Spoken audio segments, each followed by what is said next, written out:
역대하 12장은 르호보암의 행동과 행적을 보여줍니다. 오늘 본문 앞부분은 르호보암의 범죄와 겸비한 행동을 다룹니다. 1절은 르호보암의 나라가 견고하고 세력이 강해짐에 그가 여호와의 율법을 버렸다고 알려줍니다. 왕이 이렇게 율법을 버리자 백성들, 즉 온 이스라엘이 그를 본받아 율법을 버렸습니다. 오늘 본문은 왕과 백성이 여호와께 범죄하였을 때 애굽왕 시삭이 예루살렘을 치러 올라왔다고 언급합니다.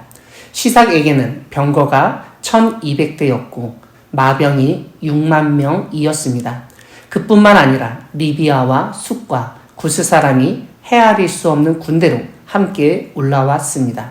애굽의 연합군이라고 볼 수 있습니다. 애굽의 시삭이 유다의 견고한 성읍들을 빼앗고 예루살렘에 이르렀습니다.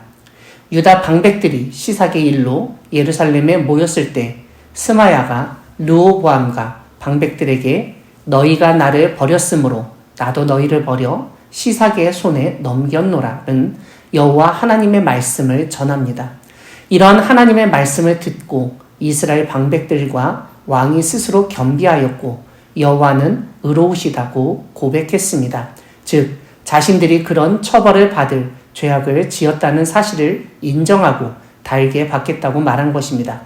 오늘 본문은 여호와 하나님이 그들이 스스로 겸비함을 보셨고 스마야를 통해 내가 멸하지 아니하고 저희를 조금 구원하여 나의 노를 시삭의 손을 통하여 예루살렘에 쏟지 아니하리라는 말씀을 전하게 하셨다는 사실을 알려줍니다. 다만 시삭을 섬기는 것이 어떤 것인지 경험하게 하시겠다고 선포하셨습니다. 결국 애굽왕 시삭이 올라와서 예루살렘을 치고 여호와의 전 보물과 왕궁의 보물을 모두 빼앗고 솔로몬이 만든 금 방패도 빼앗았습니다. 그래서 르호보암은 노스로 방패를 만들었습니다. 오늘 본문은 르호보암이 스스로 겸비하였고 유다에 선한 일도 있으므로 여호와께서 노를 돌이키셔서 다 멸하지 아니하셨다고 강조하고 있습니다. 오늘 본문 뒷부분은 르호보암의 행적을 다룹니다. 르호보암이 왕위에 오를 때의 나이가 41세였고 17년 동안 통치했다고 알려줍니다. 이와 함께 르호보암의 어머니의 이름은 나아마요 암몬 여인이었다고 설명합니다. 다만 르호보암이 악을 행하였다고 평가하며 그가 여호와를 구하는 마음을 굳게 하지 아니하였다고 언급합니다.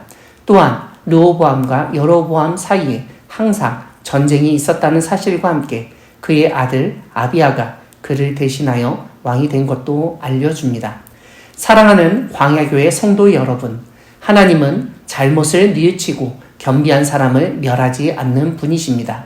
오늘 본문에서 하나님은 하나님의 율법을 버리고 온 백성을 범죄하게 만들었던 르호보암에 대해서 알려줍니다. 1절을 보면 르호보암이 여호와의 율법을 버린 이유를 알려주는데 다름 아니라 나라가 견고하고 세력이 강해졌기 때문이라는 것입니다. 적지 않은 사람들이 자신의 힘이 세지고 강해지고 경제적으로 부유해지면 교만해지고 죄악에 빠지곤 합니다. 왜냐하면 자신이 마음먹은 대로 일이 진행되고 어려움을 겪지 않기 때문입니다. 그러다 보면 하나님을 잊어버리고 무서워하지도 않게 됩니다. 이런 가운데 남유다의 왕인 르호보암이 율법을 버리자 백성마저도 율법을 버리게 되었습니다. 우리말에 윗물이 맑아야 아랫물도 맑다고 했듯 왕이 법을 버리고 지키지 않는데 백성이 법을 지켜야 할 이유가 없는 것입니다.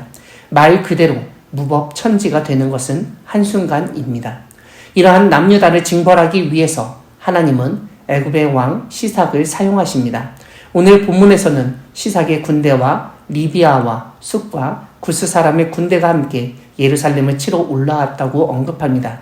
그들은 솔로몬과 르호보암이 만들었던 유다의 견고한 성읍들을 빼앗았고 이제 수도인 예루살렘을 향했습니다. 나라가 절체절명의 위기에 처한 것입니다.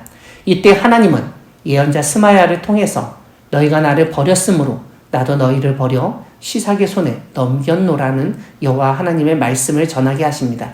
이러한 하나님의 말씀을 듣고 화를 내거나 반항하지 않고 르호보암과 온 이스라엘은 겸비했습니다. 즉 자신의 교만한 마음을 내려놓고 회개했던 것입니다.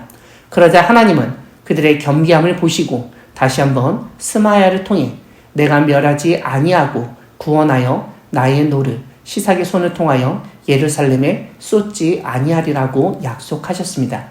이런 점에서 하나님은 겸비하고 회개하는 사람을 멸하지 않으시고 오히려 구원하시는 분이심을 깨닫게 됩니다.